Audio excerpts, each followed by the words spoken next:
Vamos a comenzar la unidad 5, que se denomina temperatura. Un concepto cotidiano que manejamos todos, aunque no lo manejamos adecuadamente. ¿Por qué?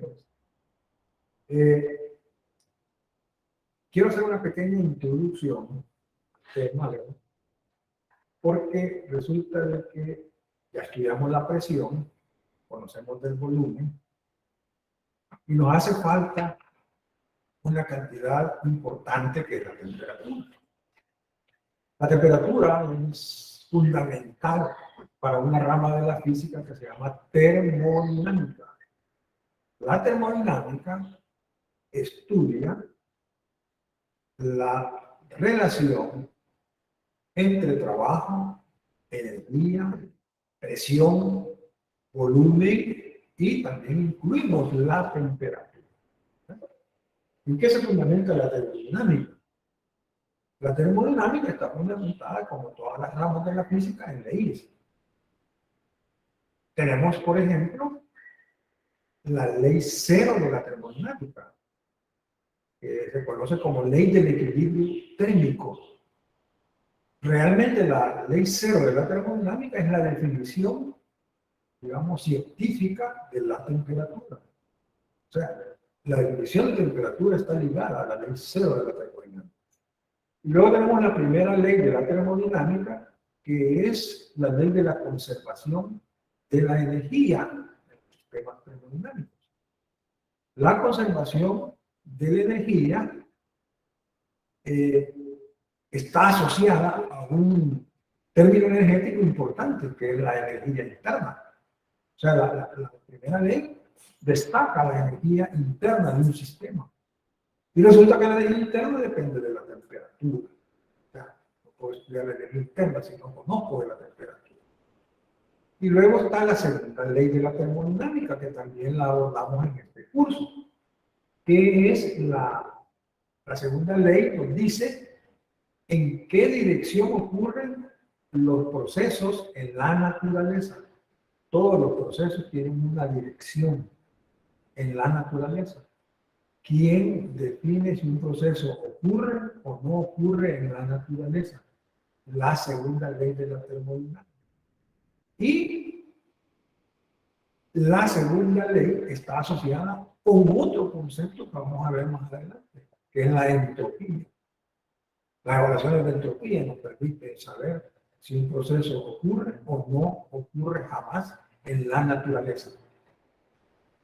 Esas son las leyes que vamos a estudiar en este curso básico, pero existe también una tercera ley, que es la que define la temperatura más baja que puede existir, que es la temperatura del cero absoluto, que es el límite inferior de temperatura.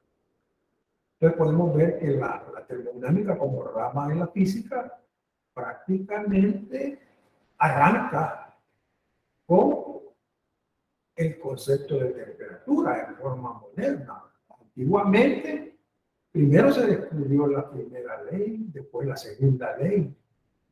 Por eso es que la ley que asocia a la temperatura le pusieron ley cero de la termodinámica, porque ya habían rotulado la primera ley de la termodinámica y la segunda ley de la termodinámica.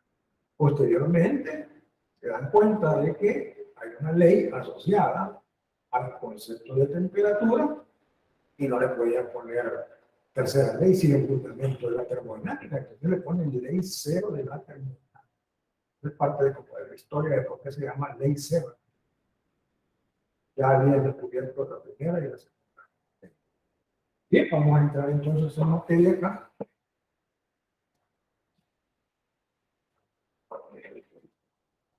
Aquí en la pizarra, digamos, he puesto unidad 5, temperatura, la introducción que acabamos de hacer, la verdad, que es para poner en contexto el tema que vamos a estudiar y la importancia.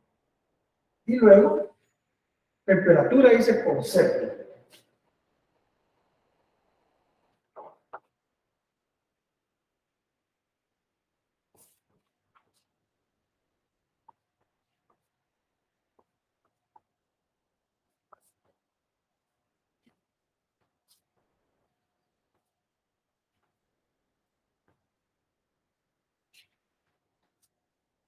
En forma cualitativa, nosotros asociamos la temperatura por lo que percibimos a través del sentido, de nuestros sentidos y especialmente del tacto. Si la temperatura la asociamos con el estado de frío que tiene un objeto o de caliente. Es decir, muchas veces decimos la temperatura está baja cuando asociamos algo frío, ¿no? La temperatura está elevada cuando lo asociamos en forma que el objeto está caliente, decimos. Entonces, cualitativamente nosotros asociamos la temperatura con el estado de frío o caliente que tienen los objetos. Eso lo percibimos a través de nuestros sentidos, especialmente del sentido del tacto. Esa idea de temperatura no es una idea científica, digamos, que sirva para fundamento de la termodinámica. Esa es una idea nada más. Y le voy a mencionar otra situación que manejamos. ¿Verdad? Hoy está haciendo mucho calor.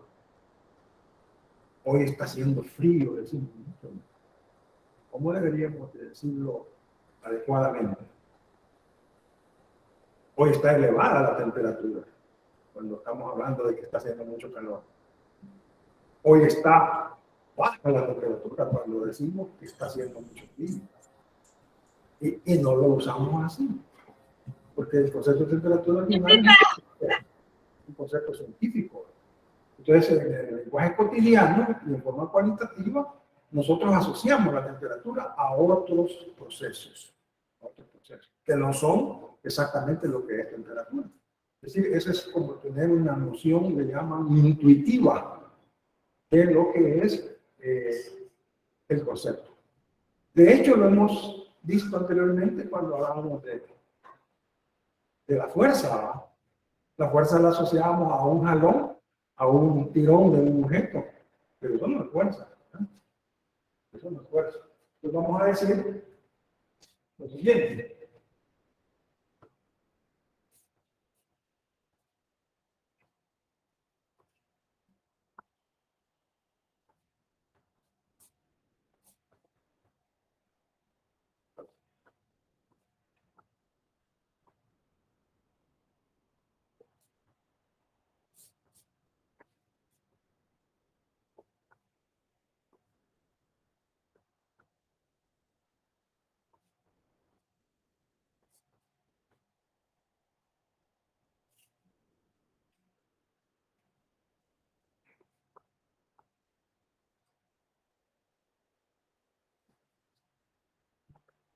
En forma cualitativa, se asocia al estado de frío o de caliente de los objetos.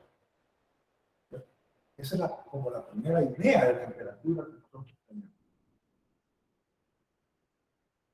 La verdadera idea de temperatura la establece la ley cero de la termodinámica. Ya lo vamos a estudiar después del 5.2, que es el 5.3. Ahí vamos a plantear la verdadera idea científica de lo que es una temperatura. Bien. Vamos a estudiar el sistema termodinámico. Fíjense que dice sistema termodinámico. De ahí la necesidad de hablar de la termodinámica, ¿verdad? Un sistema termodinámico es una porción del universo que nosotros aislamos en forma real o puede ser ficticia del resto del universo para estudiar los diferentes intercambios que puede tener el sistema con el entorno. Es decir, puede intercambiar materia, puede intercambiar energía o no puede intercambiar ninguna de las cosas.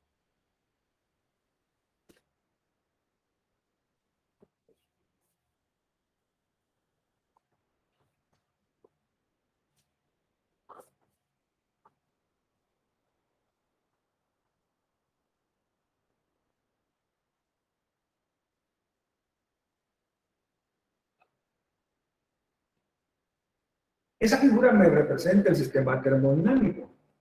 Lo voy a dividir así. ST. Esto que está dentro acá se llama sistema termodinámico.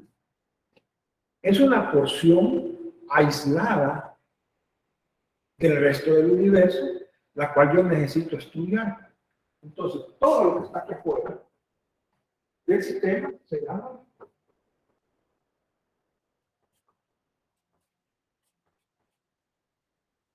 entorno.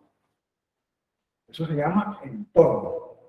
También le llaman alrededores, también le llaman medio ambiente. Este es el entorno.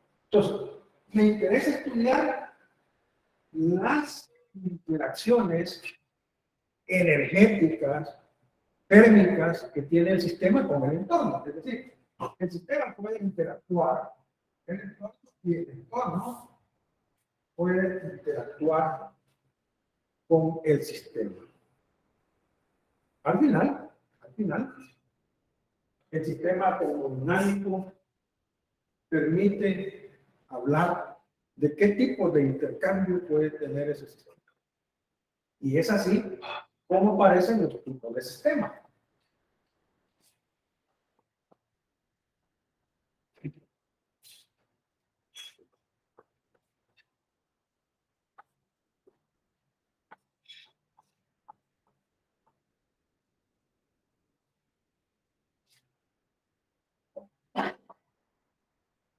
Estamos hablando de tipos de sistemas, pero son sistemas termodinámicos.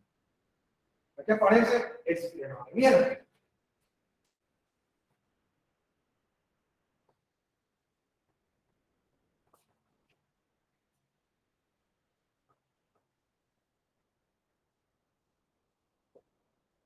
Un sistema se considera abierto si intercambia materia y energía con el entorno. Es decir, hay un intercambio con el entorno de energía.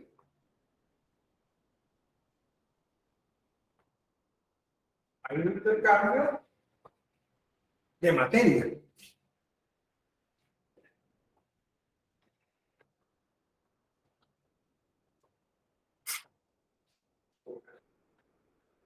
Ese es el sistema termodinámico abierto. Hay algunos ejemplos que se pueden poner. Por ejemplo,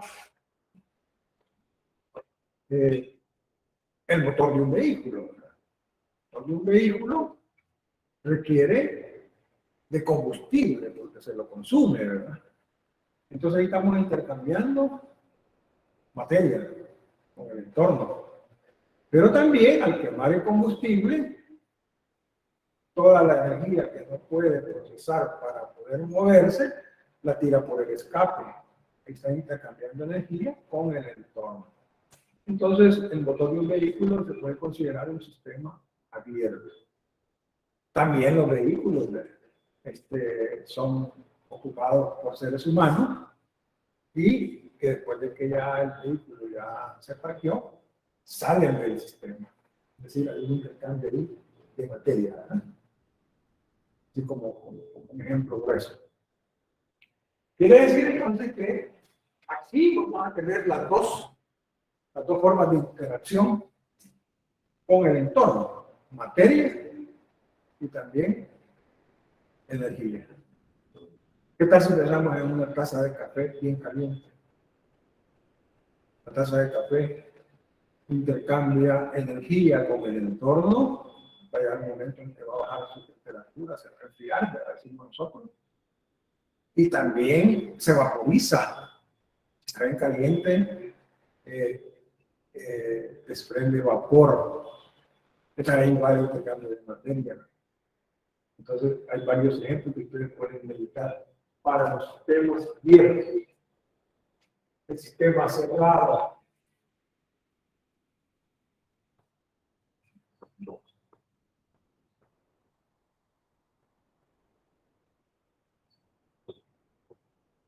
Un sistema cerrado solo intercambia materia con el entorno.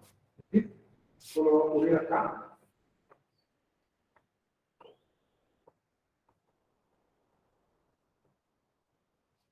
El intercambio de materia, no intercambia energía.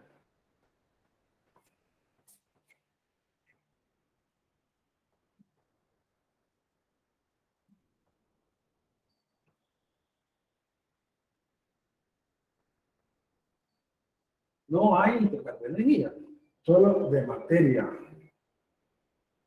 Entonces es un sistema cerrado, ¿verdad? Al no poder intercambiar energía, solo le queda la opción de intercambiar materia.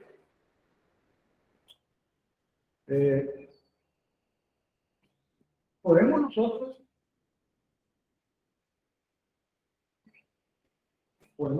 pensar en la Tierra. La Tierra es un sistema que intercambia energía, pero no intercambia materia. Es un ejemplo del sistema cerrado. Hay intercambio de energía, pero no intercambia materia.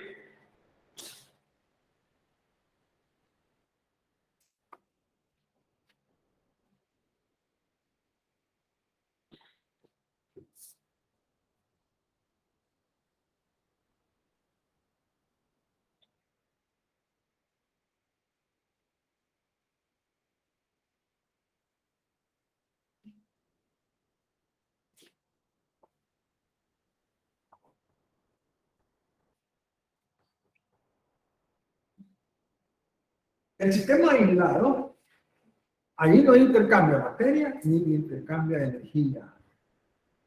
Este entorno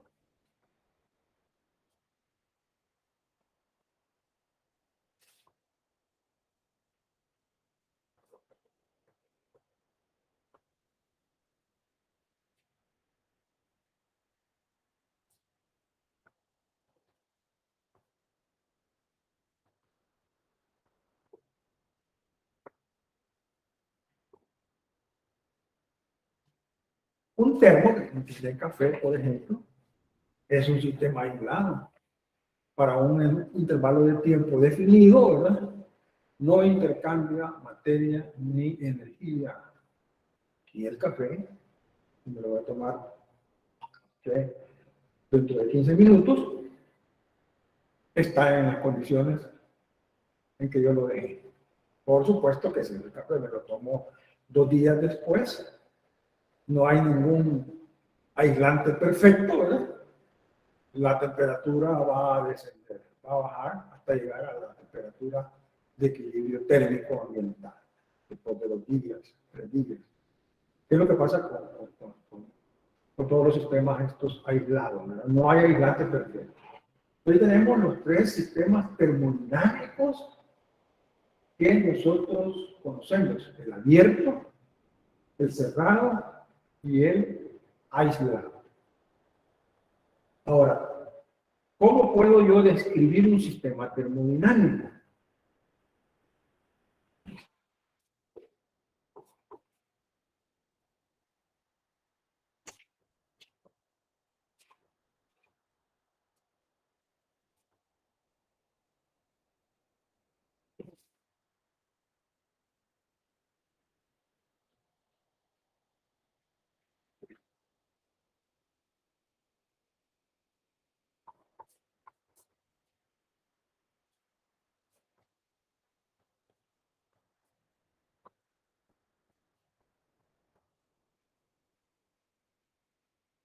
Las variables termodinámicas, ¿verdad?, son las que me permiten describir un sistema.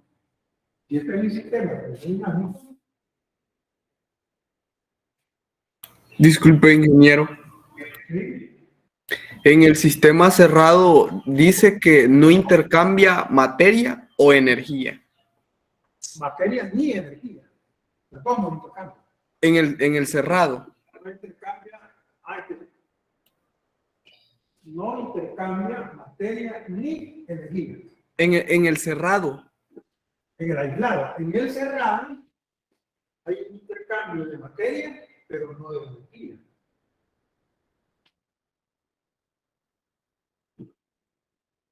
No, perdón, ahí tiene razón. Sí, es que ahí me surgía esa duda. Sí, sí. No intercambia materia. Tiene razón. No intercambia materia.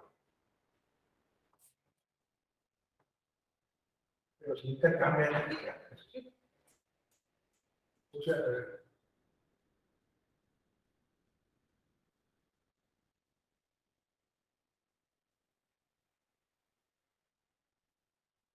Entonces, decíamos el ejemplo de la Tierra, que no intercambia materia, pero sí intercambia energía con el entorno, ¿verdad?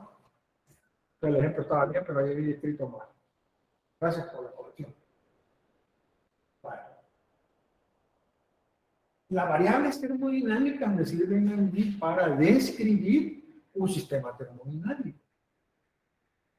Se puede plantear lo que se llaman variables macroscópicas.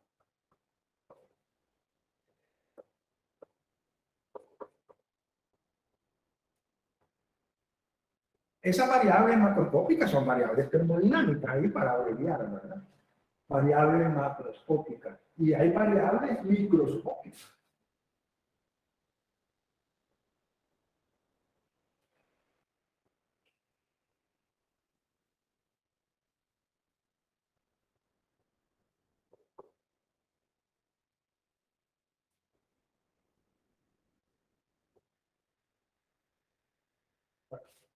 Las variables macroscópicas son la presión,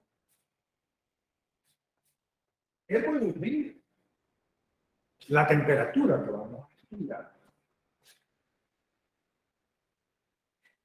la energía interna, hay más. Ahí solo estoy poniendo la presión, el volumen, la temperatura, de la cual ya conocemos, ya hemos hablado de la temperatura inicialmente, y la energía interna. Esas son variables macroscópicas. Pero hay variables microscópicas. ¿Cuáles serían? Por ejemplo, la cantidad de movimiento de las moléculas, la energía cinética de las moléculas, la velocidad de las moléculas. Todas esas son cantidades o variables microscópicas.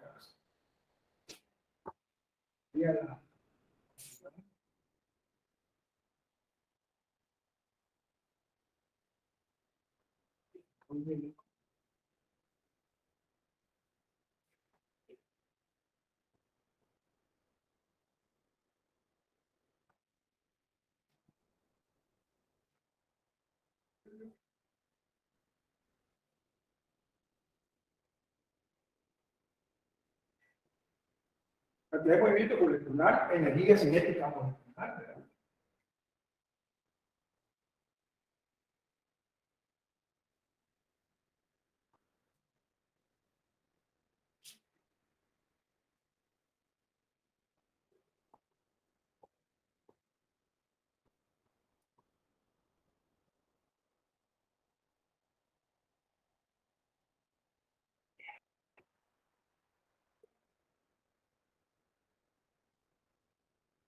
Ahí tenemos las variables termodinámicas microscópicas. Las dos permiten describir un sistema termodinámico.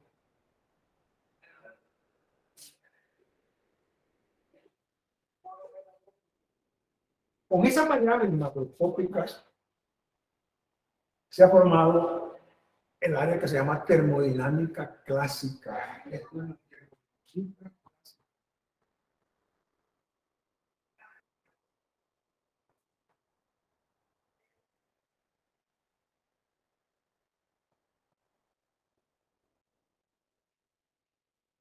La termodinámica clásica es la que nos interesa grandemente a los ingenieros, porque estudiamos ingeniería. Nos interesa la termodinámica clásica. La otra visión, que es cuando las variables que se estudian son de tipo microscópico, como son microscópicas, hay una gran población de moléculas. Entonces ahí se trabaja con parámetros estadísticos, pues, por eso se llama termodinámica estadística.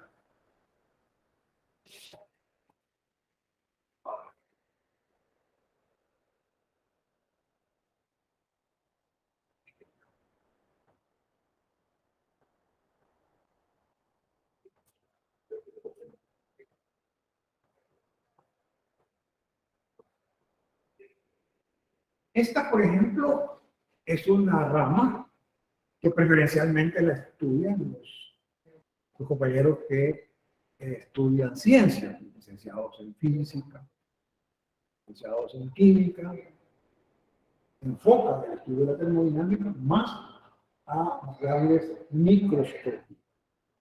A nosotros no nos sirve, ¿cómo no? O sea, la termodinámica estadística en algunos momentos la ocupamos nosotros para explicarnos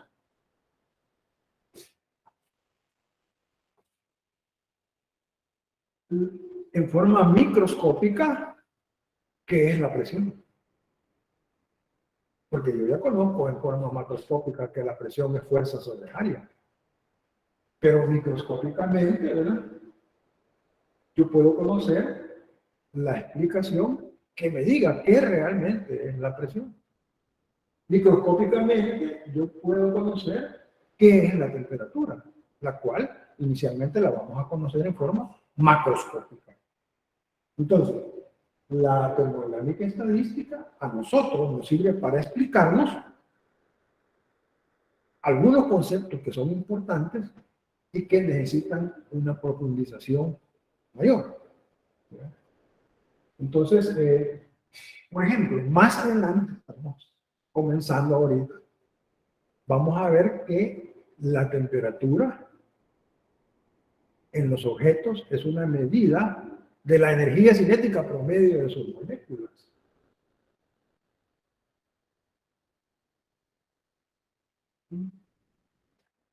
La temperatura se estima que es el valor promedio de la energía cinética que poseen las moléculas de ese cuerpo, de ese objeto. Es una explicación de la temperatura microscópica, ¿verdad? Entonces, la que nosotros enfocamos, comenzando en la física 2, es todo esto en termodinámica clásica, ¿verdad?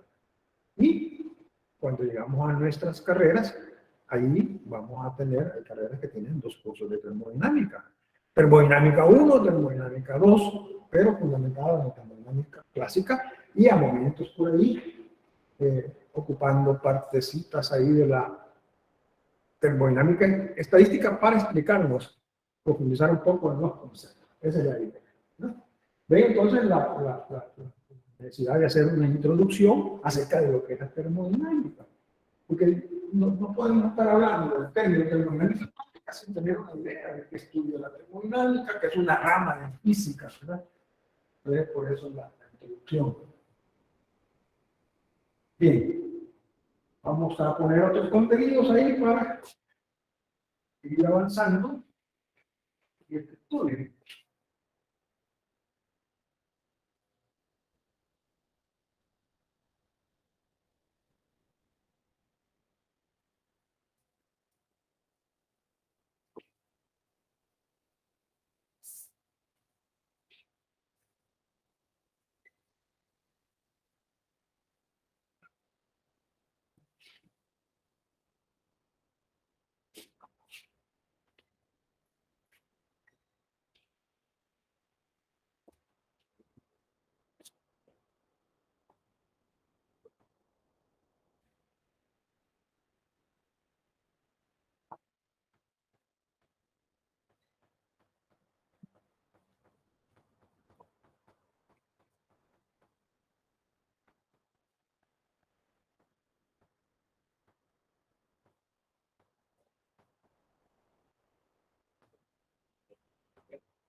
Temperatura y equilibrio térmico. La temperatura se define científicamente a través del equilibrio térmico, que no es más que la ley cero de la termodinámica.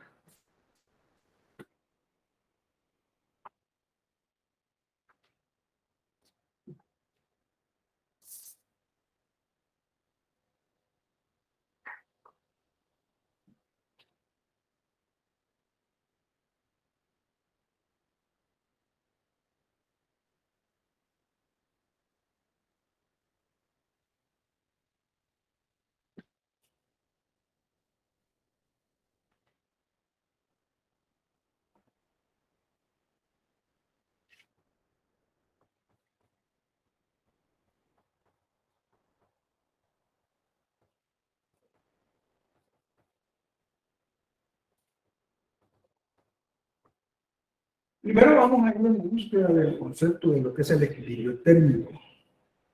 Para ello, vamos a plantear lo siguiente.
¿Qué tenemos ahí? Licenciado, creo que se ha desenfocado la cámara. Ah, ya se volvió a enfocar.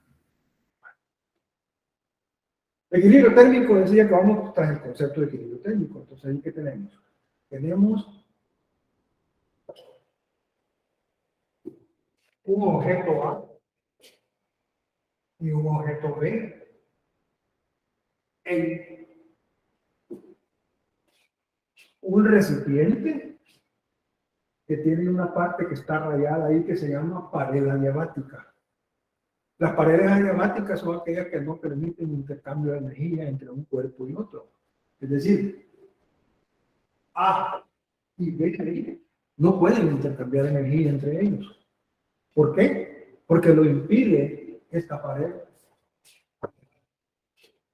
Esta pared adiabática, toda esta, no permite que entre energía al sistema ni que salga energía del sistema. Entonces, cuando tenemos paredes adiabáticas, la temperatura que reporta el objeto A es T sub A. Y la temperatura que se reportaría en el objeto B es T sub B. Esas dos temperaturas pueden ser diferentes en el aspecto más general. Por ejemplo, que T sub A podría ser mayor que T sub B. O T sub B mayor que T sub A. Difícilmente podrían ser iguales la temperatura. Pongámonos en el caso en que puede ser T sub A mayor que T sub B o T sub B mayor que T sub A. Entonces, cuando las paredes son adiabáticas, no hay intercambio de energía y por lo tanto cada objeto tiene su propia temperatura. Hoy vamos a tener el mismo sistema, pero lo vamos a poner así.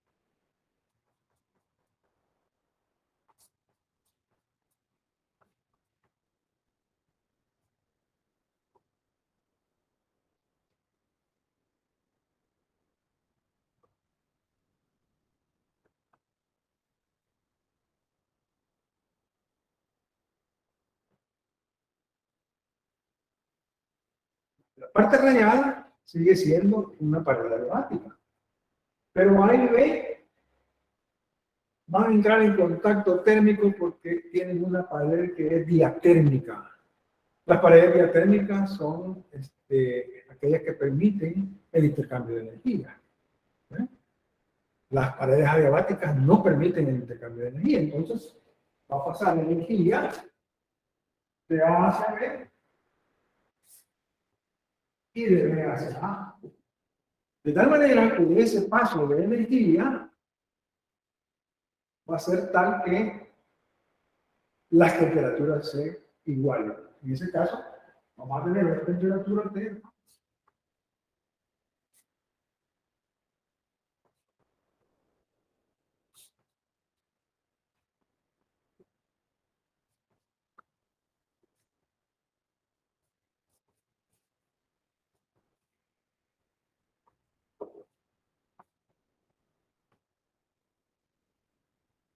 Esa es la temperatura de equilibrio térmico.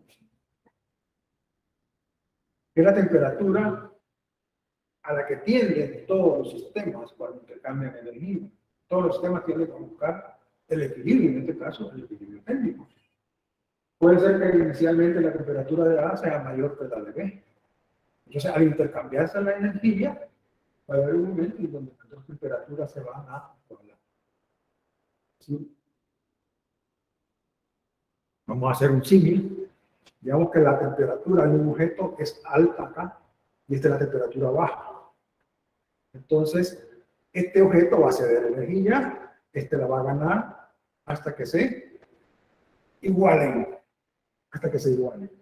Esa es la temperatura que llamamos temperatura de equilibrio térmico, ¿verdad?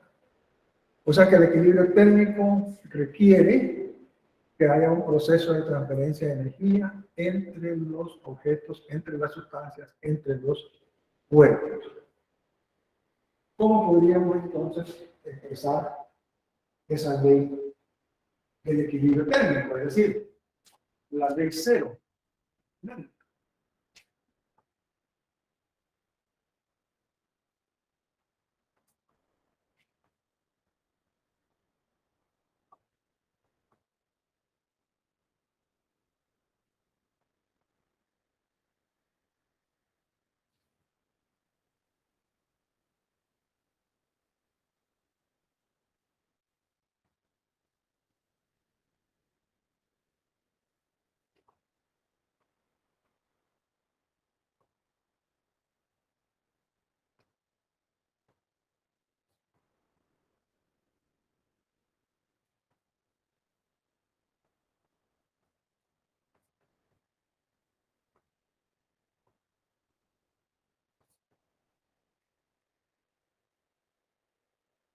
La ley cero comienza mencionando el carácter escalar de la temperatura. Dice, existe una cantidad escalar llamada temperatura, que es propiedad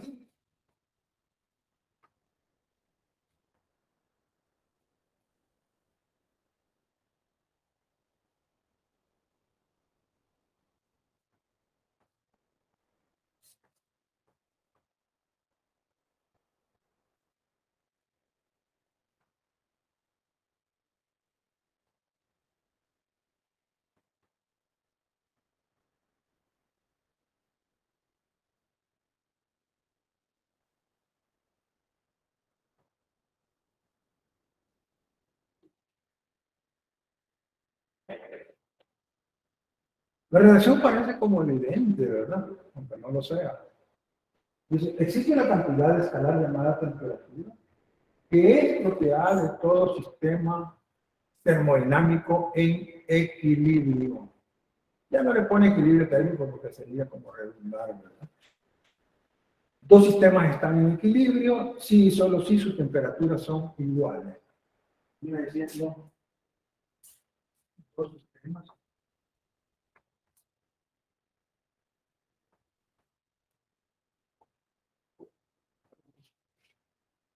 en equilibrio. Sí, solo si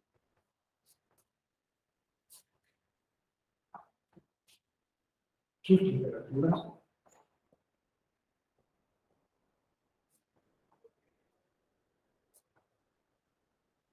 son iguales.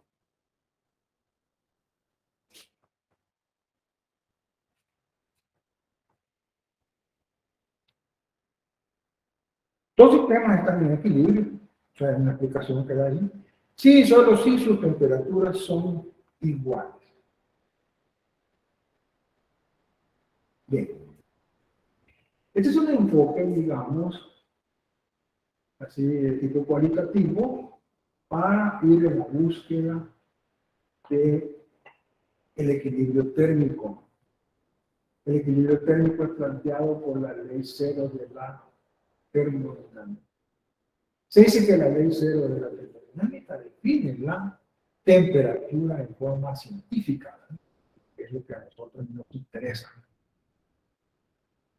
Y luego, pues, la parte intuitiva, la parte cualitativa, siempre la vamos a manejar. Eso es para la sociedad, ¿verdad? Pero para los que estudiamos, pues tratamos de buscar una idea más apegada, digamos, a la ciencia. Veamos otra forma de establecer lo que es el equilibrio técnico, que es importante.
¿Qué es lo que tenemos ahí?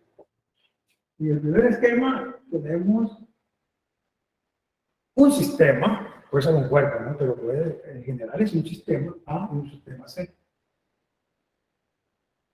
Intercambian energía a través de una pared diatérmica, esquema, diatérmica, ¿verdad? De tal manera que A y C, al intercambiar energía a través de la pared diatérmica, terminan igualando sus temperaturas. La temperatura de A y la temperatura de C va a ser la misma. Lo mismo va a ocurrir con B y C. De tal manera que la pared diatérmica permite el intercambio de energía entre B y C hasta que se igualen las temperaturas. La temperatura B es igual a la temperatura C. Observemos que hay un sistema en común, que es C está en equilibrio térmico con A, C está en equilibrio térmico con B. ¿Qué puedo concluir yo? Que A y B están en equilibrio térmico. Concluir.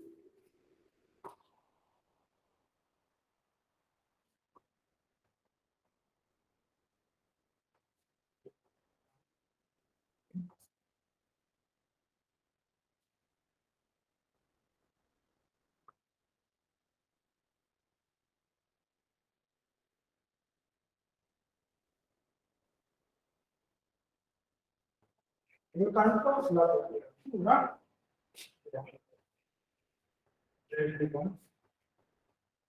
la temperatura de B, la temperatura de A debe ser igual a la temperatura de B. Para esto se puede dar de la siguiente manera. Imaginémonos que tenemos un recipiente con agua, ¿verdad? Un beaker. Un beaker con agua. El beaker es A, el agua es B. ¿Sí? Y C es el sistema común. Ese puede ser un termómetro de vidrio mercurio. Lo colocamos en el recipiente. Cuando alcance el equilibrio térmico, los tres, ¿verdad? El recipiente, el agua y el termómetro, prácticamente el termómetro, el mercurio se detiene en ese valor de temperatura. Leemos la temperatura y podemos decir entonces que A, B y C están en equilibrio térmico y por lo tanto tienen la misma temperatura. Es el concepto de temperatura de equilibrio que maneja la ley cero. Si vemos nosotros entonces el equilibrio térmico termina prácticamente definiendo qué es temperatura. Temperatura es una cantidad escalar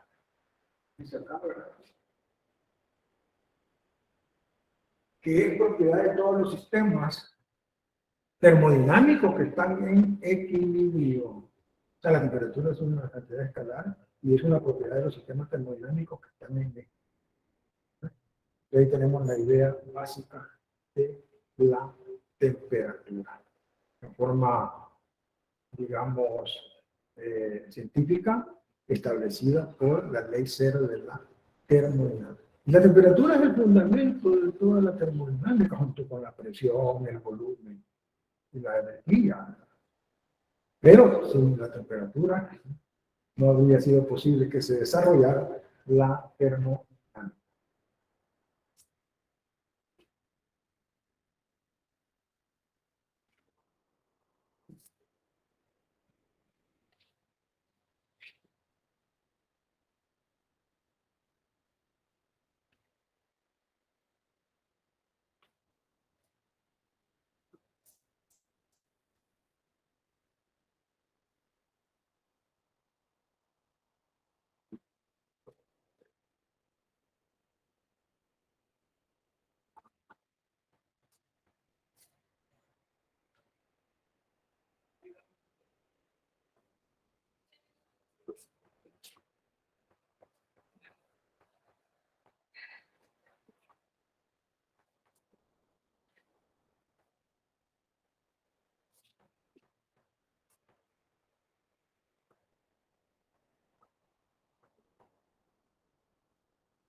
Bien, medición de la temperatura. Hoy pasamos de la parte del concepto de temperatura, pasamos a la medida de la temperatura. Entonces dice, medición de la temperatura. ¿Cómo se mide la temperatura? Se mide con un termómetro. Es un dispositivo que mide la temperatura. ¿Sí?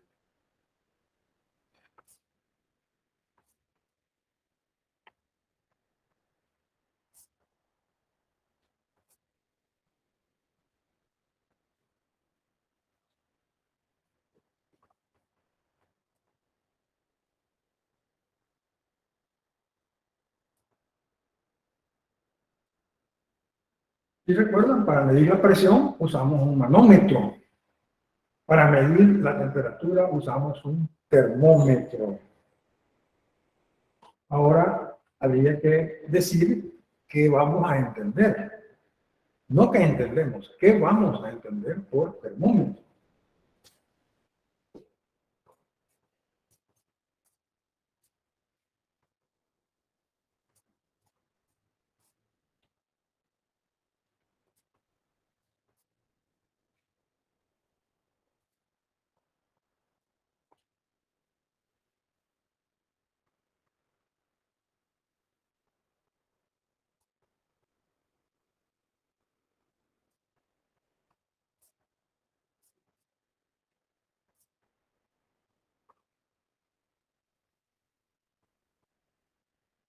En general, cualquier sistema que a mí me permita medir la temperatura, eso se llama termómetro. No pensemos que el termómetro solo es el de vidrio, mercurio, el del alcohol, el vidrio alcohol, por ejemplo. Ese es uno de los tantos termómetros elementales que existen. Pero existen termómetros más complejos que científicamente tienen mucha importancia. Entonces,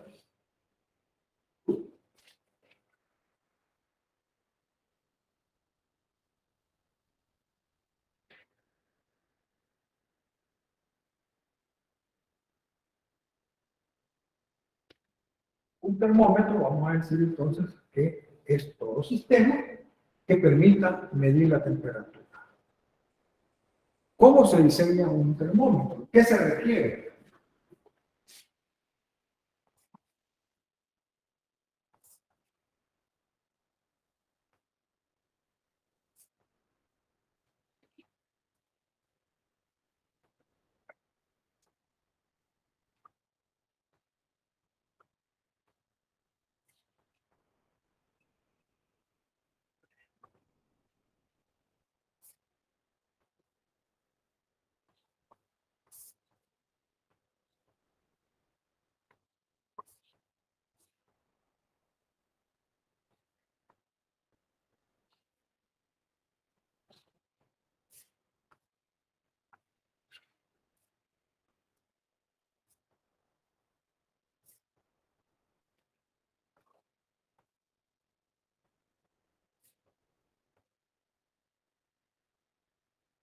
Para poder diseñar un termómetro se requieren dos cosas. Contar con una sustancia termométrica, ¿verdad?, que debe de poseer esa sustancia una propiedad termométrica. Se entiende que la propiedad termométrica es aquella que se modifica en la misma dirección en que se modifica la temperatura. Es decir, si la temperatura aumenta, la propiedad termométrica aumenta. Y es observable. Si la temperatura disminuye, la propiedad termométrica tiene que también disminuir en forma observable. Entonces vamos a decir que los termómetros requieren en su diseño una sustancia termométrica que debe de poseer una propiedad termométrica. La propiedad termométrica es aquella que se modifica en la misma dirección en que se modifica la temperatura. Entonces, termométrica se modifica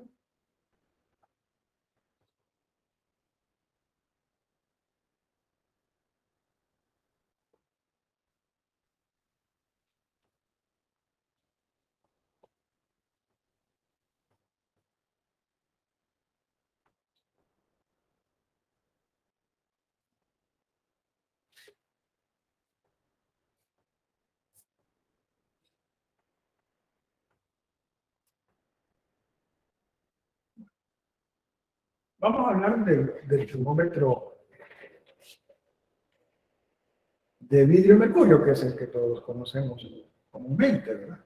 Por ejemplo, el termómetro de vidrio mercurio tiene un bulbo que está lleno con mercurio.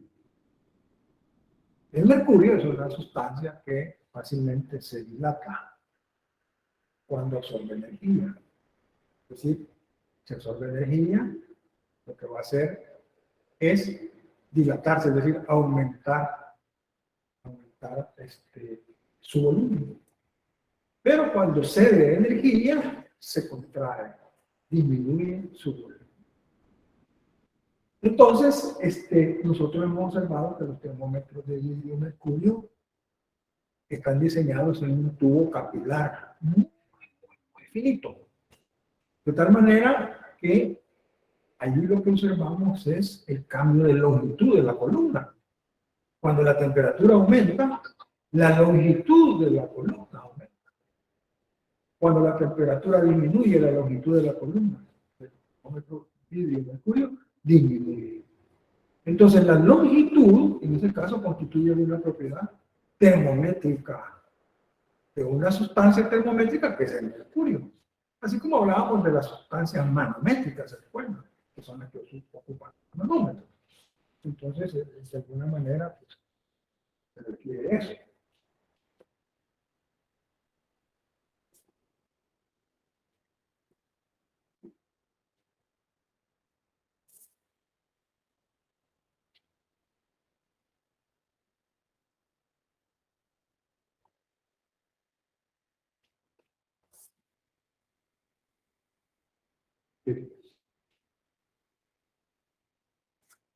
Decimos entonces que hay una gran cantidad de propiedades termométricas. Voy a poner algunas.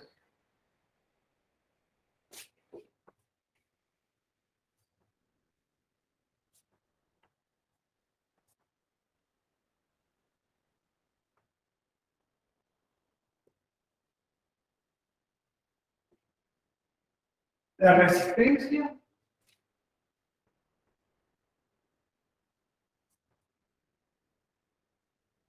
de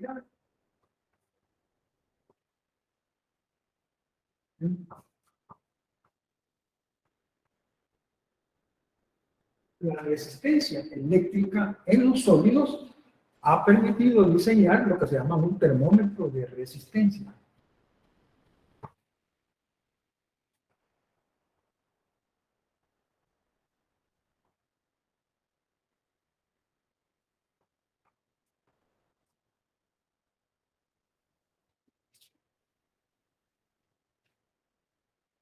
La presión de un gas a volumen constante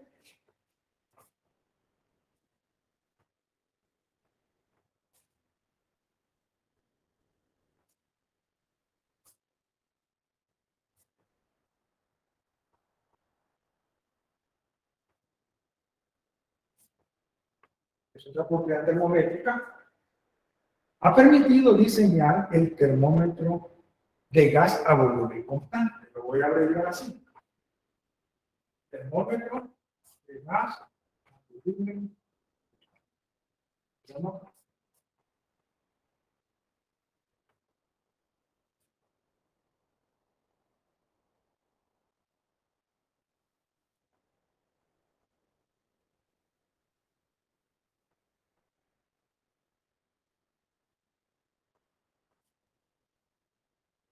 Termómetro de gas a volumen constante. La fuerza electromotriz de dos sólidos distintos es otra propiedad termométrica.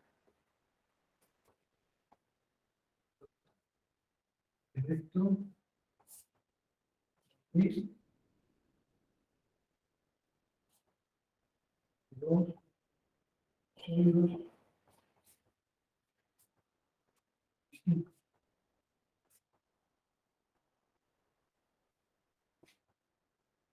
Esto ha permitido diseñar otro tipo de termómetro muy importante en la física y en la ciencia, que se llama termopar o termómetro.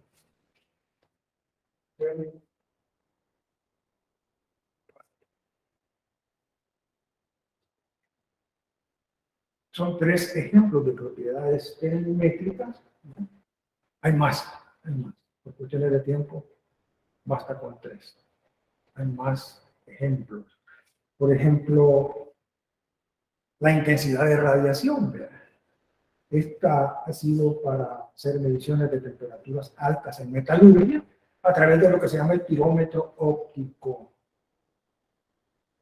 Y así podemos mencionar una serie de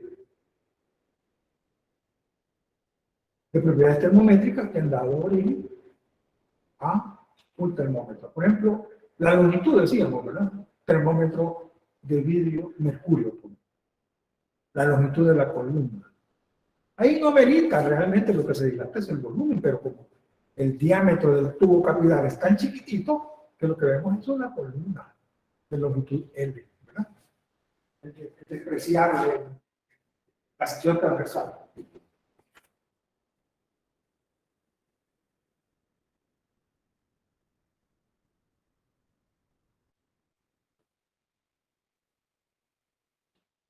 Hay ciertas condiciones que los termómetros deben de cumplir, por ejemplo, que tengan un amplio rango en la medición, ¿verdad?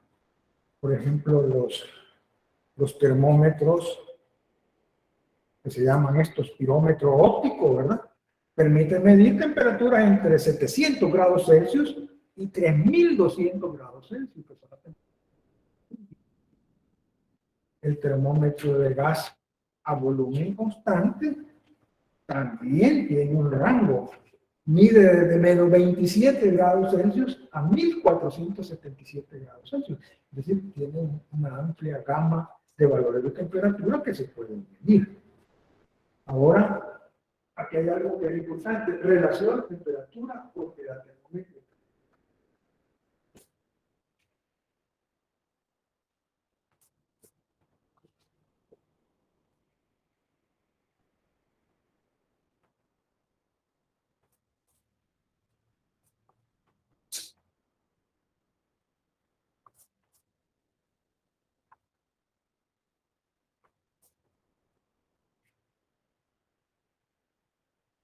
Llamemos X a cualquier propiedad termométrica. Usted trae acá. Se establece una relación temperatura-propiedad termométrica que sea lo más simple posible.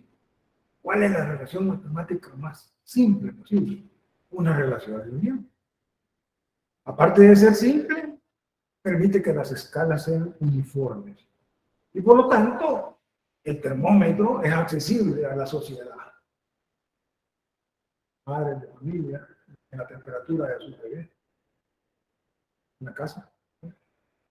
Entonces, no está limitado, digamos, el uso de ciertos termómetros a la sociedad.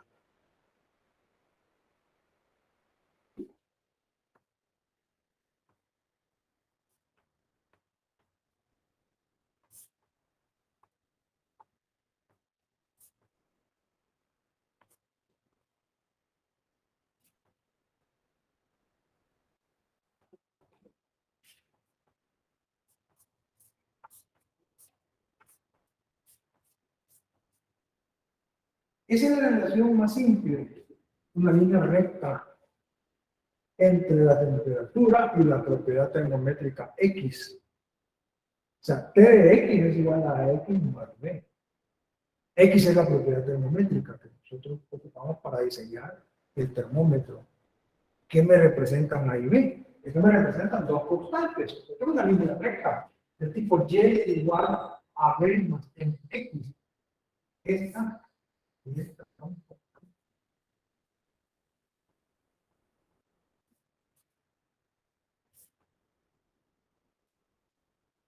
A y B son constantes. Por ejemplo, las escalas que conocemos como Celsius y Fahrenheit, se diseñó esa escala en función de dos constantes que se llaman temperaturas normales. Una es la temperatura normal de congelación del agua y la otra es la temperatura normal de ebullición del agua. En función de esos dos valores que ya están establecidos de acuerdo a la presión atmosférica, en función de esos valores se diseñó esa escala, la Celsius y la Fahrenheit. Modernamente, el sistema internacional, aunque acepta la escala Celsius, su temperatura o magnitud fundamental es la temperatura termodinámica que se expresa en Kelvin. Entonces, modernamente, la escala Kelvin solamente hace uso de un punto fijo. Pero es que lo que pasa es que B lo hace cero, es decir, la temperatura vale cero cuando la propiedad termométrica vale cero. Entonces dicen B igual cero y me queda X igual a X. Ese es el caso de la escala Kelvin. Entonces ya no ocupa la temperatura normal de congelación o la temperatura normal de ebullición del agua, que son las dos condiciones de la escala Celsius y la Fahrenheit, sino que ocupa el punto triple del agua. ¿Y por qué cambiaron al punto triple del agua? Porque el punto triple del agua no depende de la presión. La temperatura de congelación del agua Y la temperatura de ebullición del agua sí depende de la presión. Si tenemos una presión atmosférica menor, la temperatura de ebullición del agua es menor. Entonces, hay una dependencia de esos valores, ahí ven, de la presión atmosférica. El punto triple no depende de la presión atmosférica, porque va a ser la coexistencia de tres estados de la materia. Sólido, que es hielo, en el caso del agua, ¿no? Líquido, que es agua líquida, y vapor de agua.